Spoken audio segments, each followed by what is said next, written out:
ഭഗവത്ഗീത അധ്യായം 1 രാഷ്ട്രവാച ധർമ്മക്ഷേത്രേ കുരുക്ഷേത്രേ സമവേദായുയുത്സവ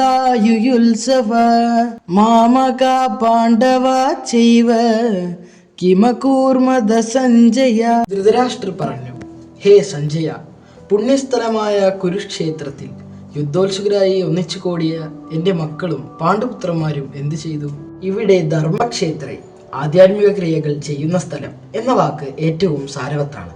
എന്തെന്നാൽ കുരുക്ഷേത്ര യുദ്ധാങ്കണത്തിൽ പരമദിവ്യോത്തമ പുരുഷൻ അർജുനന്റെ ഭാഗത്താണല്ലോ. കൗരവന്മാരുടെ അച്ഛനായ ധൃതരാഷ്ട്രർക്ക് സ്വന്തം മക്കളുടെ വിജയത്തെക്കുറിച്ച് അതിയായ സന്ദേഹമുണ്ട്. അദ്ദേഹം കാര്യസ്ഥനായ സഞ്ജയനോട് ചോദിക്കുന്നു, അവർ എന്തു ചെയ്യുന്നു എന്ന്. തൻ്റെ മക്കളും പാണ്ഡുവിൻ്റെ മക്കളും തമ്മിൽ യുദ്ധം ചെയ്യാനുള്ള ദൃഢനിശ്ചയത്തോടെ പോർനിലത്തിലേക്ക് എത്തിയിരിക്കുന്നു എന്ന് അദ്ദേഹത്തിനറിയാം. എന്നിരുന്നാലും ഈ അന്വേഷണം അർത്ഥവത്താണ്. രണ്ടു കൂട്ടരും തമ്മിൽ ഒത്തുതീർപ്പുണ്ടാവണമെന്ന് ധൃതരാഷ്ട്രർ ആഗ്രഹിച്ചില്ല. തൻ്റെ മക്കളുടെ ഭാവിയെപ്പറ്റി അദ്ദേഹം ഉത്കണ്ഠിതനായിരുന്നു. വേദങ്ങളിൽ ദേവന്മാർക്ക് പോലും ഒരു ആരാധനാ സ്ഥലമായി പറയപ്പെട്ടിരുന്ന കുരുക്ഷേത്രമാണ് പോർനിലമായി എടുത്തിട്ടുള്ളത്. ആ പാവന സ്ഥലത്തിൻ്റെ സ്വാധീന ശക്തി യുദ്ധത്തെ എങ്ങോട്ടെത്തിക്കുമെന്ന് അദ്ദേഹം ഭയപ്പെട്ടു. ആ സ്വാധീന ശക്തി അർജുനനും പാണ്ഡുപുത്രന്മാർക്കും സഹായകമായി. കാരണം അവർ സ്വഭാവേന ഗുണശാലികളാണ്. ഈ വസ്തുത ധൃതരാഷ്ട്രർക്ക് വ്യക്തമായി അറിയാം. വ്യാസശിഷ്യനായിരുന്നു സഞ്ജയൻ.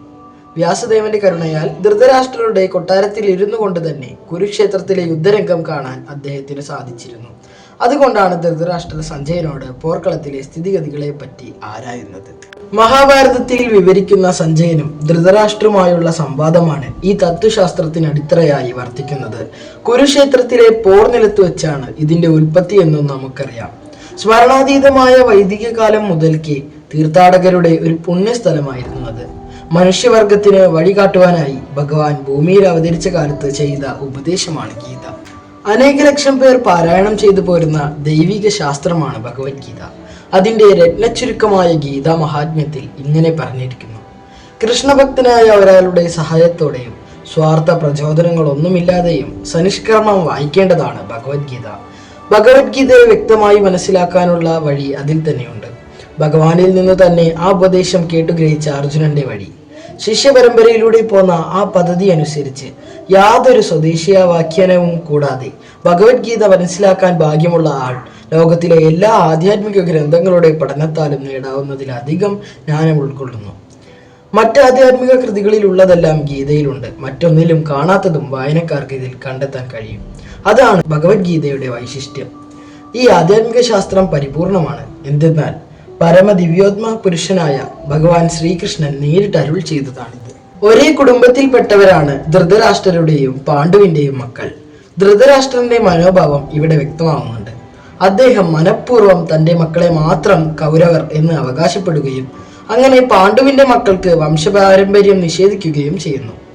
തൻ്റെ അനന്തരാവകാശികളാകേണ്ട പാണ്ഡുപുത്രന്മാരുമായുള്ള ധൃതരാഷ്ട്രരുടെ ബന്ധത്തിന്റെ പ്രത്യേകത ഇതിൽ നിന്ന് മനസ്സിലാക്കാം. ധർമ്മപിതാവായ ശ്രീകൃഷ്ണന്റെ സാന്നിധ്യത്തിൽ ധർമ്മഭൂമിയായ കുരുക്ഷേത്രത്തിൽ വെച്ച് വിളനിലത്തിലെ കളകളെ എന്ന പോലെ ധൃതരാഷ്ട്ര പുത്രന്മാരെ ദുര്യോധനാദികളെ പൂർണ്ണമായും നശിപ്പിക്കുമെന്നും യുധിഷ്ഠിരന്റെ നേതൃത്വത്തിലുള്ള ധാർമ്മികരെ ഭഗവാൻ നാടുവാഴിക്കുമെന്നും ഇതിന്റെ തുടക്കത്തിൽ നിന്നു തന്നെ വ്യക്തമാവുന്നതാണ്.